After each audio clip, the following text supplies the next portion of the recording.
विश्व कुटुंबकम की जो नीति है भारत की, वो आज भी कायम है।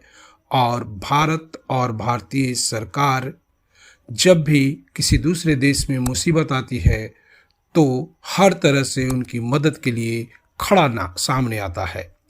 जैसे पिछले दिनों तुर्की में आए भीषण भूकंप में भारत की तरफ से राहत पहुंचाने के लिए कई भारतीय जवानों को भी तुर्की भेजा गया था, जिसमें से एनडीआरएफ टीम का नेतृत्व कर रहे थे पटना जिला के बाढ़ निवासी शशिदेव वहाँ पे बचाव दल के नेतृत्व करता थे।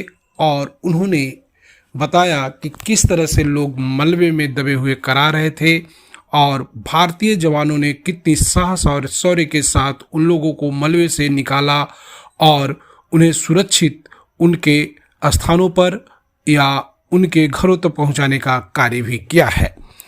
शशिदेव आगे बताए हैं कि मलबे में कई रोजों से दबे हुए लोग भी थे और जब वो बाहर आए तो भारतीय सरकार और भारतीय सुरक्षा बलों की उन्होंने भूरी भूरी प्रशंसा की और इसी तरह के कई घटनाएं उन्होंने जिक्र किया। इस अवसर पर कई गणमान्य लोग उपस्थित थे। यह सम्मान समारोह आनंद कॉम्पिटिटिव क्लासेस के में हुआ था। तो आनंद कॉम्पिटिटिव क्लासेस के जो डायरेक्टर हैं आनंद कुमार, वो भी उपस्थित थे। साथ ही एनएस कॉलेज के प्राचार्य डॉक्टर ध्रुव कुमार, सहायक अनुमंडलाधिकारी राजेश कुमार, साहित्यकार हेमंत कुमार और कई अन्य गण्यमान्य लोग भी उपस्थित थे। बहुत उत्साह, आनंद और उमंग का क्षण बारी बारी से सभी लोग आएंगे। सभी की जैसे देश में जाकर के नम्र निवेदन है कि एसडीओ साहब का सम्मान श्री राजेश कुमार जी का,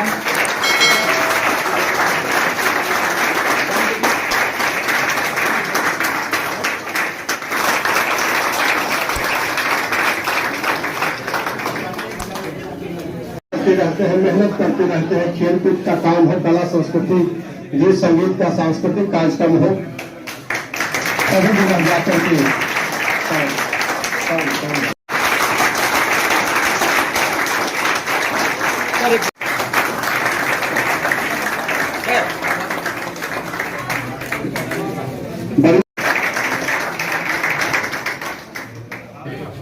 मुख्य अतिथि श्री शशिदेव जी का सम्मान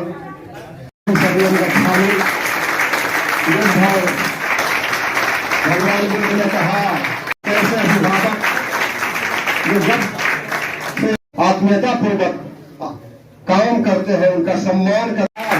डॉक्टर ध्रुव बाबू के नेतृत्व में कॉलेज की बेहतरी के लिए शैक्षणिक डिप्टी कमांडेंट शशिदेव सर का धन्यवाद देना चाहिए।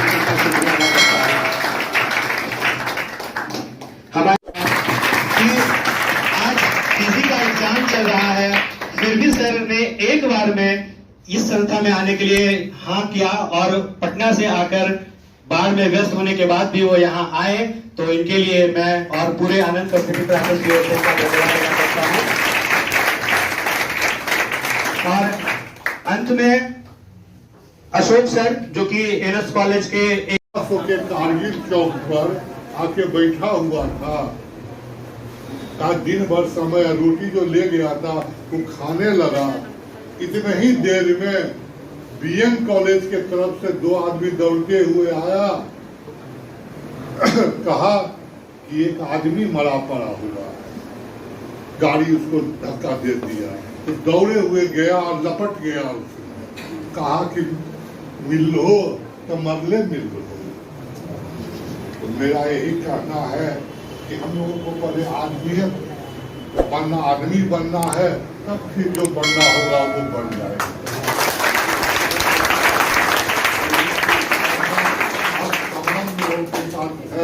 धन्यवाद। जय भारत।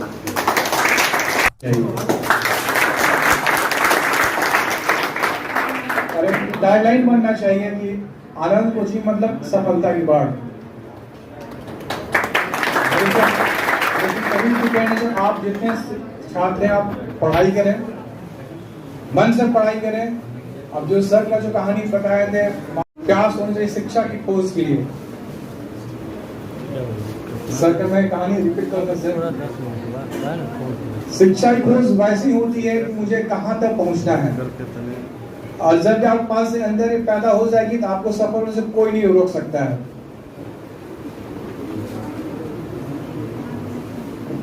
अभी हमारा सर बीच उपस्थित प्रिंसिपल साहब, नाम भी सर का बहुत इम्पोर्टेंट है, डॉक्टर ध्रुव।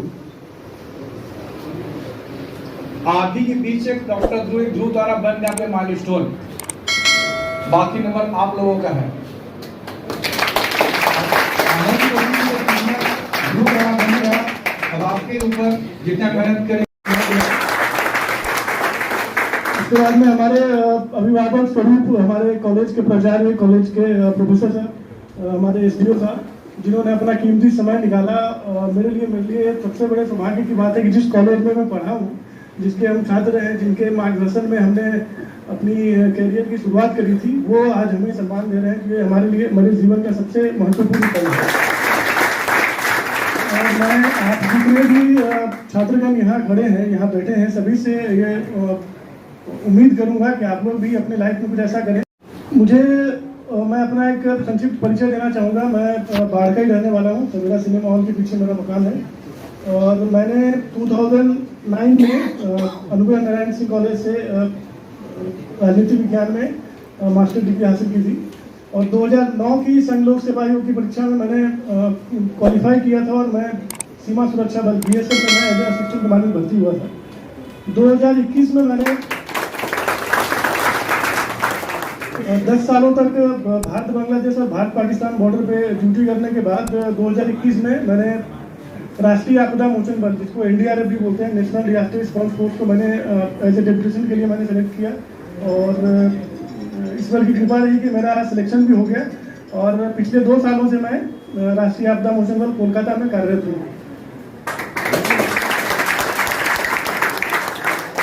जैसा कि हम सभी को पता है कि भारत और तुर्की के रिलेशन बहुत अच्छे नहीं थे, फिर भी तुर्की के समय अनुसार सुबह 4:17 में भूकंप आया था, और उससे हम अगर इंडियन समय के हिसाब से मिलाए तो वो 6:30 पौने 7 का टाइम होता है, 2.5 घंटे का डिफरेंस है टाइम का। तो 6:30 पौने 7, 6:30 बजे भी मान लो, 6:30 में ये घटना घटी थी। और उसके 2 घंटे के अंदर 8:30 बजे हम लोगों को इन्फॉर्मेशन मिल गया था कि हमारी टीमों को यहाँ से तुर्की के लिए जाना है। तो मैं हमारी देश की सरकार का, हमारी भारत सरकार का, और उसके कई सारे मिनिस्ट्री, कई सारे मंत्रालय, जिनका ये कम्युनिटी एफर्ट था, जिन्होंने 24 घंटे के अंदर हमारी टीमों को भारत की ज़मीन से उठा के तुर्की की ज़मीन पे पहुंचा दिया था। तो जो भी काम नहीं कर पाए, उसमें हमारे देश की सरकार का की जो इच्छा शक्ति थी, उसका बहुत बड़ा योगदान था, जिससे कि हम वहाँ जिससे हम लोग वहाँ समय से पहुँच पाए। और मुझे बहुत खुशी हो रही है कि हम जब वहाँ पहुँचे थे तो हम वहाँ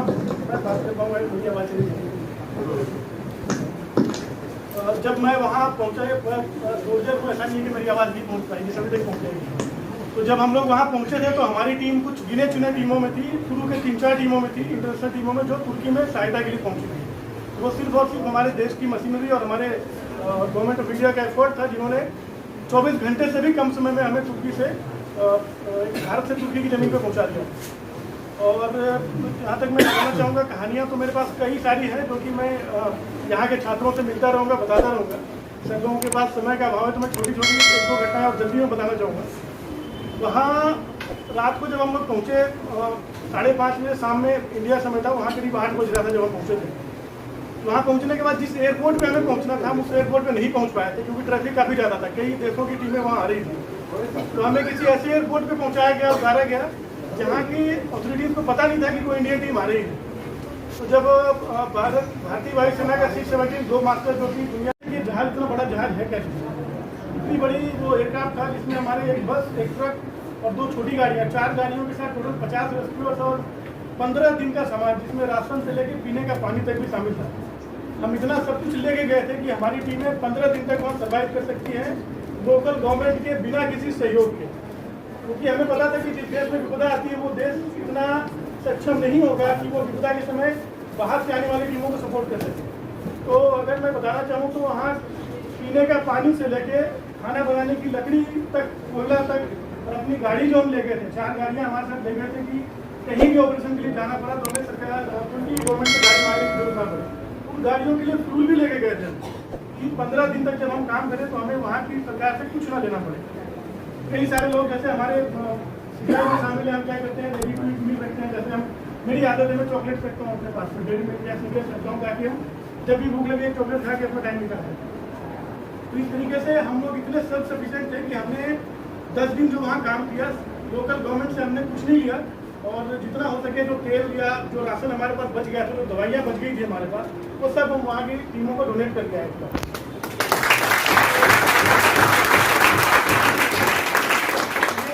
हमारे लिए नहीं, हमारे पूरे देश के लिए, हमारे शहर गांव के लिए, हमारे पूरे देश के लिए गर्व की बात है कि जब हम लोग वहाँ पहुँचे थे तो लोग पहचान नहीं रहे थे कि कौन से देश का एयरक्राफ्ट यहाँ पे आ गया है।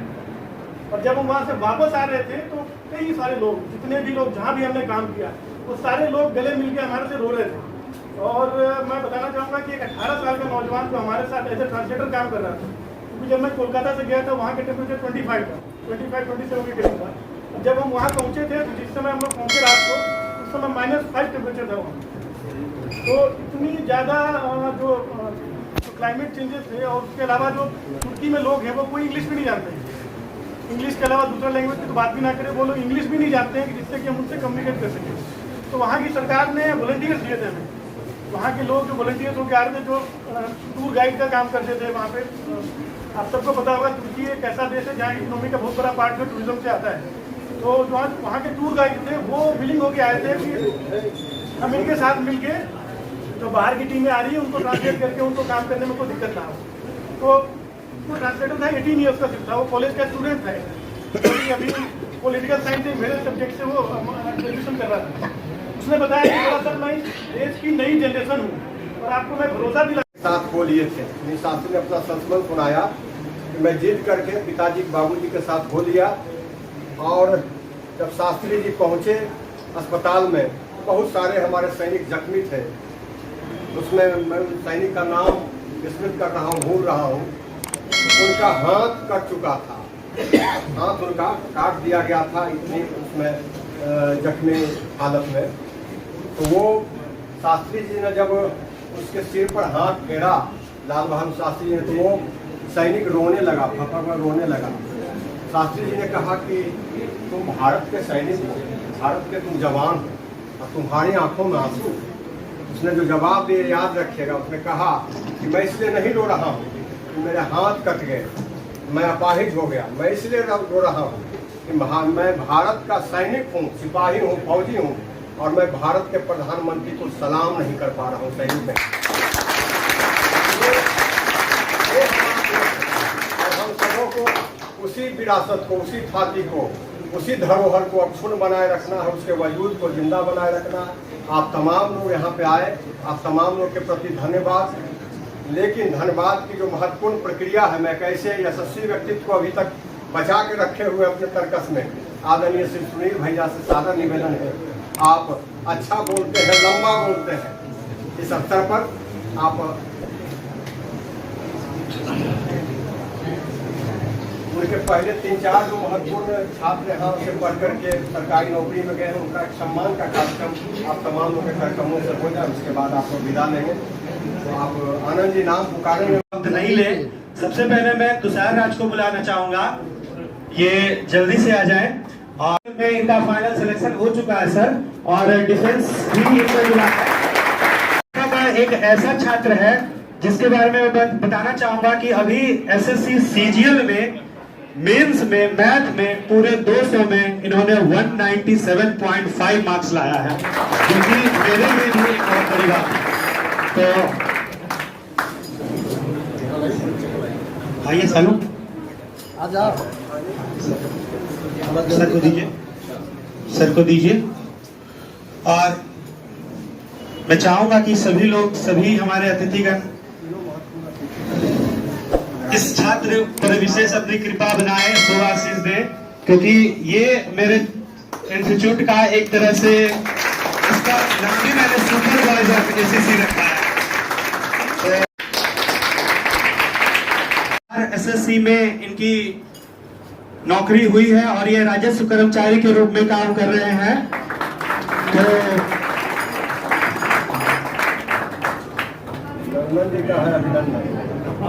साथ ही मैं विवेक कुमार ऑलमोस्ट सीपीओ में सब इंस्पेक्टर के पोस्ट पर इनका सारा हो चुका है, तो बस मेरिट ही बनना बाकी रह गया है। तो उम्मीद है कि ये भी जल्दी सफल हो जाएंगे। साथ ही मैं चाहूंगा कि शालू मिस बना रही है, जल्द ही ये ऑनलाइन भी आ जाएंगे सभी बच्चों के लिए। साथ ही मैं प्रियंका कुमारी को बुलाना चाहूंगा, वो यहाँ जल्द से। मैं चाहता हूँ कि सर इनको भी सम्मानित करें और इनको अपना आशीर्वाद दें कि जल्द ही ये सफल हो जाए। इसके बाद मैं सत्यम को बुलाना चाहूंगा, तो मैं सम्मानित करना चाहूंगा।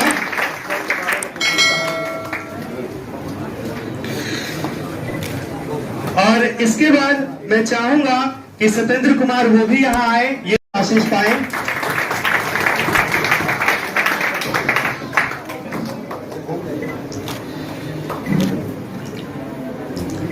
यह सम्मान समारोह अभी और भी जारी रहेगा, क्योंकि अभी मैं अंत में सभी मुख्य अतिथि के जाने के बाद भी हमारे शशिव देव सर को मैं जरूर रोकूंगा कुछ वक्त के लिए, तो वो यहाँ रुकेंगे।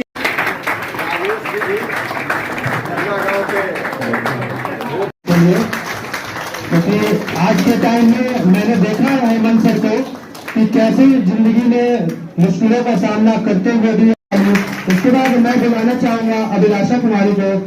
उसके बाद मैं बुलाना चाहूंगा जॉनी, अगर आए तरक्की करे तो चाहूंगा कि सुधांशु रंजन वो भी यहाँ आए। और बस मुझे उम्मीद है कि जल्दी आपका इस बार एसएससी जीडी में वो रिजल्ट क्लियर हो और यह तो बस ये शुरुआत है, आगे तो यहाँ आए।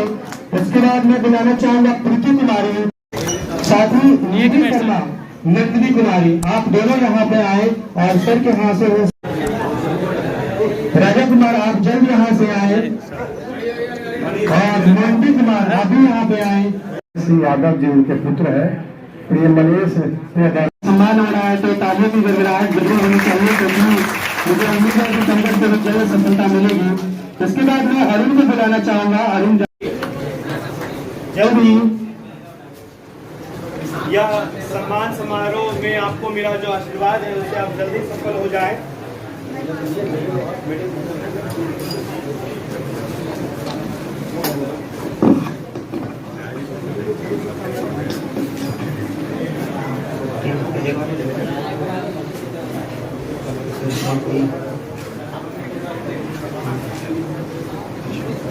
और सम्मान समारोह तो सर का सम्मान समारोह तो था, साथ ही मैं बुलाना चाहूंगा पीटी निकला था और थोड़ा सा मेरिट नहीं बन पाया, लेकिन अभी सीजीएल में जस्ट इनका निकला है, तो हम लोग यही चाहे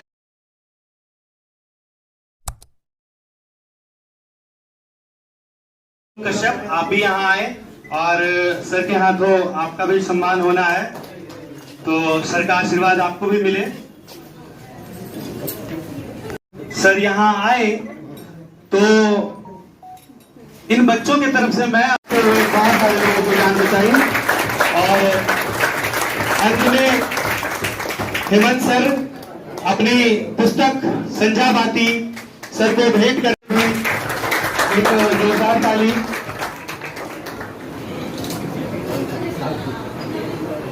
और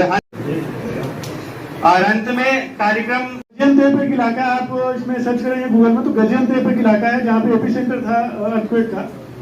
उसका ये प्रोविंस है, उसका कैपिटल है ये नूरदा नाम है, नूरदागी लिखते हैं उसको, बट तुर्की में उसको नूरदागी पढ़ते हैं। तो जब फर्स्ट डे हम लोग गए तो हमारा मेन फोकस था ये सभी छात्रों के लिए ही है, जिसको एक बार ध्यान से जुलूस सुनेंगे तो आपको ही फायदा होगा, आपको ही एक आपका मोटिवेशन लेवल थोड़ा ऊपर होगा। हमारा मेन उद्देश्य था वहां से जितना ज्यादा से ज्यादा जिंदा लोगों को निकाला जा सके निकाले। तो 8 तारीख को हम अपने इक्विपमेंट, हमारे पास डॉग स्क्वाड भी था जिसमें कि सर्च डॉग थे, हमारे पास कुछ सिस्मिक सेंसर थे जो कि अगर उसकी हरकत को कैच करने वाला एक सिस्मिक सेंसर भी था। उसके अलावा हम लोग भी जो हमारी सिखलाई है उसको भी हम फीचर सर्च करते थे। तो हमने ध्यान रखा कि जितनी ज़्यादा से ज़्यादा बिल्डिंग्स हम ट्राई कर सकें, जितनी ज़्यादा से ज़्यादा बिल्डिंग हम जाके सर्च कर सकें, उतना अच्छा होगा, उतनी ज़्यादा लाइफ जिंदगी हम बचा सकते हैं। तो कई लोग आए हमारे पास, बोला मेरे घर के कुछ लोग दबे हुए हैं इसमें, जो इनके चांसेस है। तो हमने बिल्डिंग ट्राई करी, वहाँ पे कुछ नहीं मिला, फिर हम दूसरी बिल्डिंग में चले गए। कई लोगों को ऐसा लग रहा था, इवन जो हमारे सीनियर्स थे उनको भी ऐसा लग रहा था ये लोग कुछ काम नहीं कर रहे हैं, ये एक बिल्डिंग से दूसरी बिल्डिंग जा रहे हैं, कुछ काम नहीं कर रहे हैं। तो मुझे पता था मुझे क्या करना है, इसलिए मैं अपने काम को अपनी टीम के साथ कंटिन्यू करे जा रहा था। एक बिल्डिंग ऐसी थी जहाँ हम सबसे लास्ट में पहुंचे सामने। वहां पहुंचते ही कई लोग बाहर आए, बोला यार ऐसा कीजिए, आप अपनी लैंग्वेज में बोलते थे और हमारे साथ एक ट्रांसलेटर था जो तुर्किश लैंग्वेज को इंग्लिश में ट्रांसलेट करके हमें बताता था।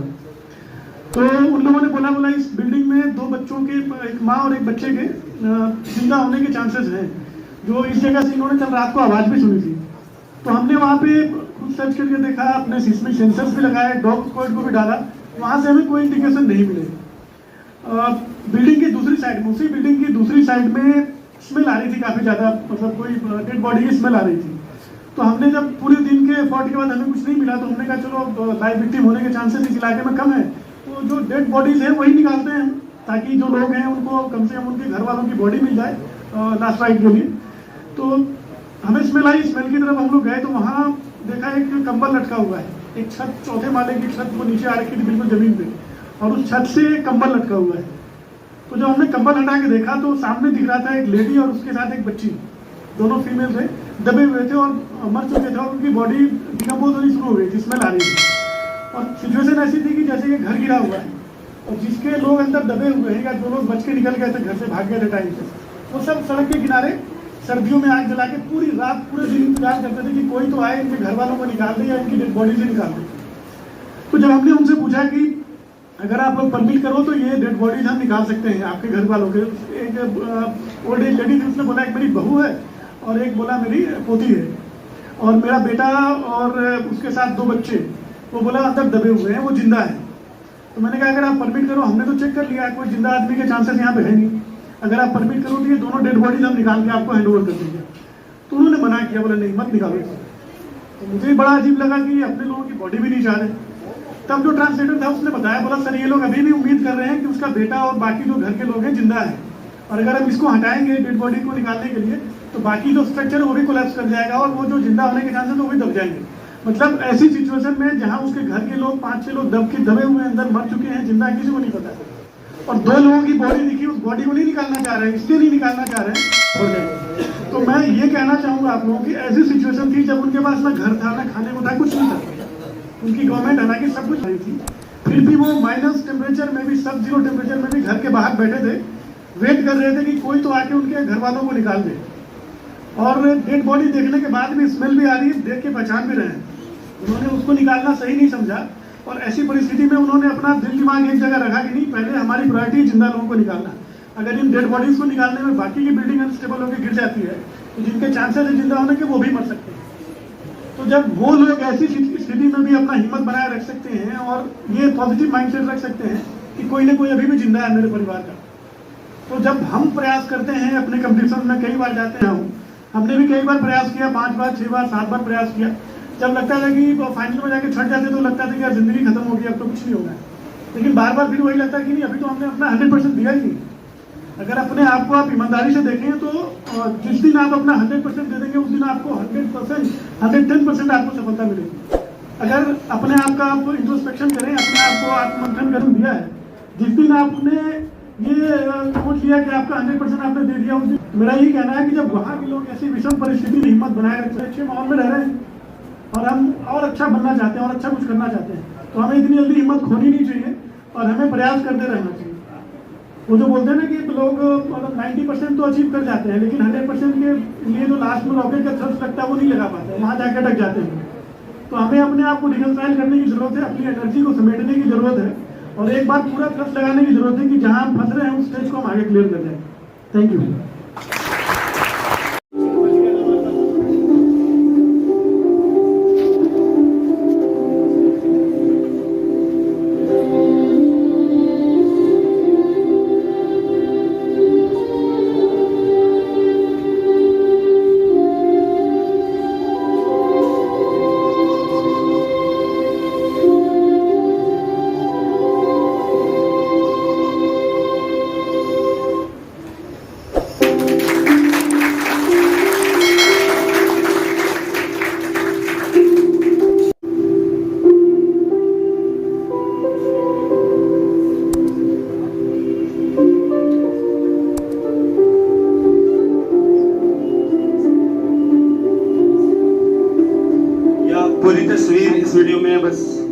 तस्वीर है जिसमें हमारे देश के प्रधानमंत्री नरेंद्र मोदी जी के जस्ट पीछे हमारे मुख्य अतिथि शशिदेव सर पीटी निकला था और थोड़ा सा मेरिट नहीं बन पाया, लेकिन अभी सीजीएल में जस्ट इनका निकला है। तो हम लोग यही चाहें कश्यप आप भी यहाँ आए और सर के हाथों आपका भी सम्मान होना है, तो सर का आशीर्वाद आपको भी मिले। सर यहाँ आए तो इन बच्चों की तरफ